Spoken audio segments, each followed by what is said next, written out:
ఓం శ్రీ గురుభ్యో నమః. ఇక్కడ ఏదైతే మనం జన్మజాతకాన్ని చూసుకున్నప్పుడు జన్మజాతకంలో ఉండే ఫలితాలు వేరుగా ఉంటాయి, గోచారీత్యా చెప్పబడే ఫలితాలు వేరుగా ఉంటాయి.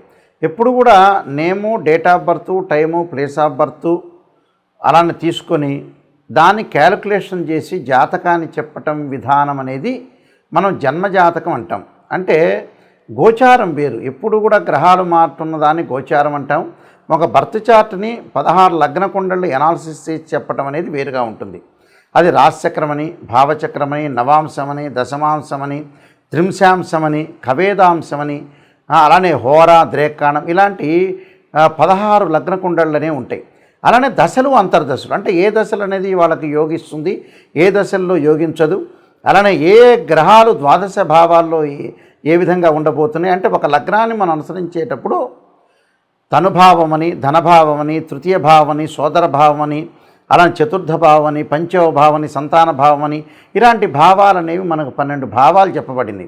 ఈ 12 భావాల్లో ఏ గ్రహాలు ఉన్నాయి, ఆ భావాధిపతులు, ఆ రాశిలో ఏ గ్రహాలు ఉన్నాయి, ఆ రాశ్యాధిపతులు ఎక్కడున్నారు, వారి యొక్క దృష్టి ఏంటి, ఏ దశలు జరుగుతున్నాయి, ఏ రకంగా దోషాలు అనేవి జాతకపరంగా ఉన్నాయి అనేది చాలా ఇంపార్టెంట్. ఎప్పుడు కూడా జన్మజాతకం అన్నంత ప్రయారిటీ గోచారం అనేది ఉండదు. కాబట్టి మన జన్మజాతకాన్ని చూసుకొని మన లగ్నాన్ని మ్యాథమెటికల్గా క్యాలిక్యులేట్ చేసి ఎన్ని డిగ్రీల్లో గ్రహాలు ఉన్నారనేది మనం అనాలిసిస్ చేస్తే జీవితం అనేది, లైఫ్ అనేది మన పర్ఫెక్ట్ రిజల్ట్స్ వచ్చే అవకాశం ఖచ్చితంగా ఉంటుంది.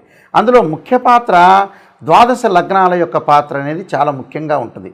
ఈ లగ్నాలు ఏ విధంగా ఉన్నాయి, ఆ లగ్నాల నుంచి ఏ గ్రహాలు ఉన్నాయి, వాటి యొక్క ఫలితాలు ఏంటి, వాటి యొక్క దృష్టి ఏంటి, మనం ఒకసారి అనాలిసిస్ చేద్దాం. ఇక్కడ మనకి దశలు కలిసి రాకపోయినా అంతర్దశలు వస్తూ ఉంటాయి. అంతర్దశల్లో ఏదైతే మనకి కొన్ని దశలు అనుకుంటాం, ప్రతి లగ్నానికి కొన్ని దశలు శుభత్వాన్ని ఇస్తుందని అనుకుంటాం.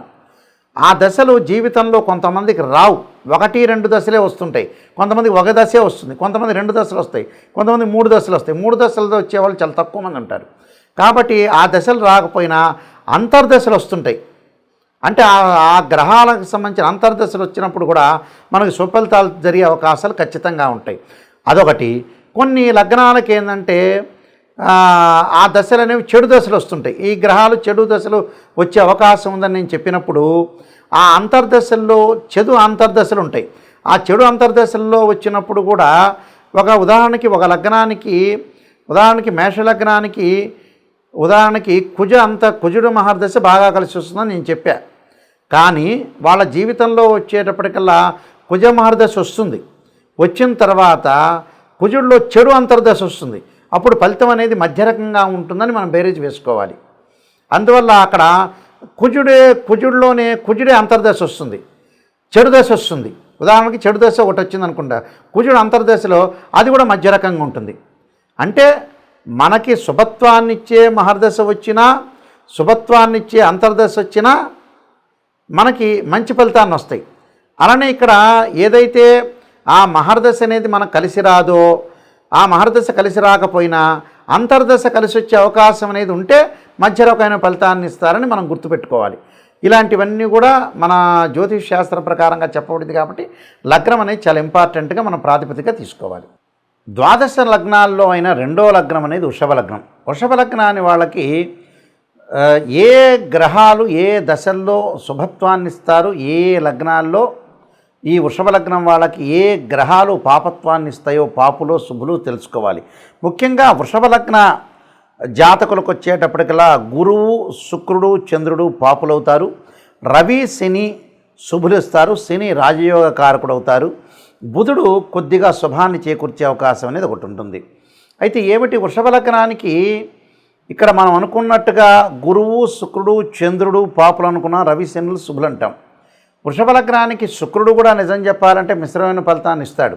దానికి కారణం ఏంటంటే లగ్నాధిపతి శుక్రుడు అయ్యాడు, షష్ఠమాధిపతి కూడా శుక్రుడు అయ్యాడు.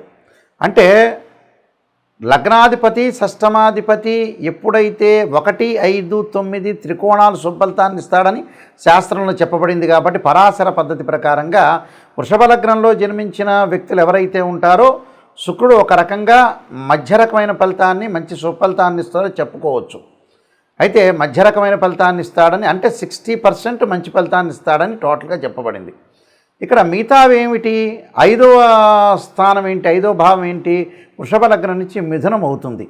అంటే బుధ మహర్దశ అనేది అనుకూలంగా ఉంటుంది. అంటే బుధుడు అనుకూలంగా అంటే ద్వితీయాధిపతి అలానే పంచమాధిపతి అయిన బుధుడు యోగాన్ని ఇచ్చే అవకాశం ఒకటి ఉంటుంది. అలానే ఇక్కడ ఇంకొక ఫలితం కూడా, ఇంకొకది కూడా మనం చూసుకోవాలి కదా. చూసుకునేటట్టే ఇది శని నవమాధిపతి అయ్యాడు, భాగ్యాధిపతి శని శుభత్వాన్ని ఇస్తాడు.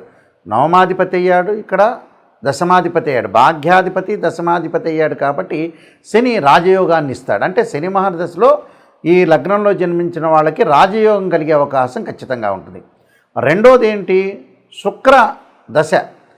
శుక్ర మహర్దశ వచ్చింది అని అనుకుంటాం. శుక్ర మహర్దశ కూడా 60% వీళ్ళకి యోగించే అవకాశం ఖచ్చితంగా ఉంటుంది. అలానే బుధ మహర్దశ కూడా వీళ్ళకి యోగం ఇచ్చే అవకాశం ఖచ్చితంగా ఉంటుంది. యోగాన్ని ఇవ్వనివేమిటి అంటే గురువు, ముఖ్యంగా చంద్రుడు యోగాన్ని ఇవ్వవు. అలానే కుజుడు కూడా మారకాన్ని చేసే అవకాశాలు ఎక్కువ ఉంటాయి. అంటే కుజ మహర్దశలో కొద్దిగా జాగ్రత్తగా ఉండాలి. రవి విషయానికి వచ్చేటప్పుడు రవి చతుర్థ కేంద్రాధిపతి అయ్యాడు కాబట్టి రవి కూడా శుభత్వాన్ని ఇస్తాడు. ఇక్కడ అంటే రవి ఫస్ట్ నెంబర్ 1 పాయింట్లో ఉంటాడు ఇక్కడ. అలానే శని నవమ కోణ దశమ కేంద్రాధిపతి కావటం వల్ల విశిష్టమైన శుభత్వాన్ని ఇస్తాడు. చంద్రుడు వచ్చేటప్పుడు తృతీయాధిపతి అయ్యాడు కాబట్టి అశుభత్వాన్ని ఇస్తాడు. బుధుడు ద్వితీయాధిపతి అలానే పంచమ కోణాధిపతి అయ్యాడు కాబట్టి శుభత్వాన్ని ఇచ్చే అవకాశం ఖచ్చితంగా ఉంటుంది. గురువు అష్టమాధిపతి లాభాధిపతి అశుభుడు కావటం వల్ల పెద్దగా యోగించడం అర్థం. శుక్రుడు కూడా మధ్య రకమైన మిశ్రమైన ఫలితాన్ని ఇస్తాడు. అంటే మనం ఏ దశలు కలిసి వస్తాయి అనేది చూసుకోవాలి. టోటల్గా వృషభ లగ్నంలో జన్మించిన వాళ్ళకి రవి, శని, అలానే బుధుడు, శుక్రుడు 60% యోగించే అవకాశం ఖచ్చితంగా ఉంటుంది. కాబట్టి ఈ దశల్లో ఏ దశలు మనకు జరుగుతున్నాయో చూసుకొని జన్మజాతకాన్ని బట్టి ఆయా దశల్లో మనం మంచి పనులు చేయటం, ఆయా దశల్లో గ్రహాలు ఏ స్థానంలో కూడా ఉన్నాయో చూసుకోవాలి. ఇప్పుడు నాయకంటి గారు చెప్పారు మాకు రవి మహర్దశ యోగిస్తుందని చెప్పడం కాదు. రవి కూడా చెడు స్థానంలో ఉండకూడదు, నీచ స్థానంలో ఉండకూడదు. నేను చెప్పిన శని కూడా నీచ స్థానంలో ఉండకూడదు. అలా నేను చెప్పిన బుధుడు కూడా నీచ స్థానంలో ఉండకూడదు. అంటే ఏవి కూడా నీచ స్థానంలో ఉండకుండా శుభస్థానంలో ఉండి శుభగ్రహ దృష్టి ఉంటే ఈ దశలన్నీ కూడా యోగించే అవకాశం ఉంటుంది. ఒకవేళ యోగం అనేది లేకపోతే నేను చెబుతున్న రెమెడీస్ మీరు పాటించండి, మీకు మంచి జరిగే అవకాశం ఖచ్చితంగా ఉంటుంది. మన జాతకంలో ఎప్పుడూ కూడా ఉద్యోగ ప్రయత్నాల్లో కానీ, గవర్నమెంట్ ఉద్యోగం కానీ, ప్రైవేట్ ఉద్యోగం కానీ, మన లైఫ్లో స్టార్డమ్ అదృష్టం కలగాలంటే ఏంటంటే రవి బాగుండాలి. రవి బాగలేదు అని అనుకోండి, సూర్య నమస్కారాలు, సూర్యుడి యొక్క ఆరాధన, అలానే సూర్య హోమము, అలానే సౌర పాశుపతాస్త్ర రుద్రాభిషేకం చేయాలి. అంటే సూర్యుడు ఆరోగ్యాన్ని, ఉద్యోగాన్ని, అదృష్టాన్ని, రాజయోగాన్ని ఇచ్చేవాడు సూర్యుడు. కాబట్టి సూర్యుడు మన జాతకంలో నీచబడినా, అలానే మనకి ఉచ్చస్థానంలో లేకుండా నీచబడితే ఏదైతే మనకి ఆ రవి వల్ల ఎలాంటి ఫలితాలు జరగబోతున్నాయో మనం చూసుకుని రవి యొక్క దోషాన్ని పరిహారం చేయాలి. అలానే చంద్రుడు మనోకారకుడు అంటాం మనం. ఆ చంద్రుడు మానసికంగా ఆందోళన తీసుకొచ్చేవాడు. అలానే నీటి మీద, అలానే సముద్రాల మీద, నదుల మీద ప్రమాదాన్ని, సైకలాజికల్గా మెంటల్లీ డిజార్డర్ తీసుకొచ్చేవాడు చంద్రుడు. ఆ చంద్రుడి యొక్క దోషాన్ని తొలగించుకోవాలంటే చంద్రుడి యొక్క జపం చేసుకోవటం కానీ, అలానే చంద్రుడికి సంబంధించిన వివిధ పద్ధతులు, వివిధ రెమెడీస్ చేసుకోవటం వల్ల మనకు మానసికంగా ఉత్సాహం అనేది కలిగే అవకాశం ఎక్కువ ఉంటుంది. అంటే మెంటలీ డిజార్డర్ లేకుండా. అలానే కుజుడు ప్రమాదాన్ని చేసేవాడు. కోర్టు సమస్యలు, అన్నదమ్ముల మధ్యలో గొడవలు, అలానే మెడికల్ కంపెనీలు, రియల్ ఎస్టేటు, అలానే భూములు, అపార్ట్మెంట్లు, ఇళ్ళు, ఇవన్నీ కూడా తెలిపేవాడు ఎవరంటే అంగారకుడు. ప్రమాదాలను తెలిపేవాడు కూడా అంగారకుడే. దానికి అంగారకుడు నీచస్థానంలో ఉన్న, అంగారకుడు బాగలేకపోయినా, కుజదోషం ఉన్నా దానికి ఖచ్చితంగా అంగారక పాశుపతాస్త్ర రుద్రాభిషేకం లాంటివి, కుజ జపం లాంటివి, అంగారక హోమాన్ లాంటివి చేసుకోవటం మంచిది. అలానే బుధుడు బుద్ధికారకుడు. బుధుడు నీచబడ్డా అలానే మేధస్సునిచ్చేవాడు, అలానే ప్రణాళికాబద్ధంగా వెళ్ళేవాడు. అలానే ప్రణాళికాబద్ధంగా మనం వెళ్ళలేని స్థితిలో ఆలస్యం జరుగుతున్న పనులలో ఫైనాన్షియల్ పరంగా కానీ, విద్య పరంగా కానీ అనుకూలంగా లేకపోతే బుధుడి యొక్క దోషాన్ని మనం పరిహారం చేసుకొని ముందుకు వెళ్ళాలి. అలానే గురువు అంటే విద్యాకారకుడు, ధనకారకుడు, యోగాన్ని ఇచ్చేవాడు, అదృష్టాన్ని ఇచ్చేవాడు గురువు. అంటే గురువు అనుకూలంగా లేకపోతే ఖచ్చితంగా బృహస్పతి పాశుపతాస్త్ర రుద్రాభిషేకం గురువు నీచ స్థానంలో ఉన్న ఎన్ని డిగ్రీల్లో నీచ స్థానంలో ఉన్నాడు అనేది మనం చూసుకోవాలి. ఆ గురువు యొక్క ఫలితాన్ని మనం అనుసరించి గురువు యొక్క దోషాన్ని మనం పరిహారం చేసుకోవాలి. దానికి బృహస్పతి పాశుపతాస్ రుద్రాభిషేకాలు ఉంటాయి, గురు జపాలు కూడా ఉంటాయి. ఖచ్చితంగా రెమెడీ అనేవి ఖచ్చితంగా చేసుకొని ముందుకు వెళ్ళాలి. వివాహకారకుడు అంటే కళత్రకారకుడు, అలానే లగ్జరీని ఇచ్చేవాడు, సుఖాన్ని సౌఖ్యాన్ని భోగాన్ని ఇచ్చేవాడు, వివాహం జరిపించేవాడు శుక్రుడు. శుక్రదోషం ఉంటుంది కొన్ని జాతకాల్లో, అంటే శుక్రదశ కలిసి రాని వాళ్ళు ఉంటారు.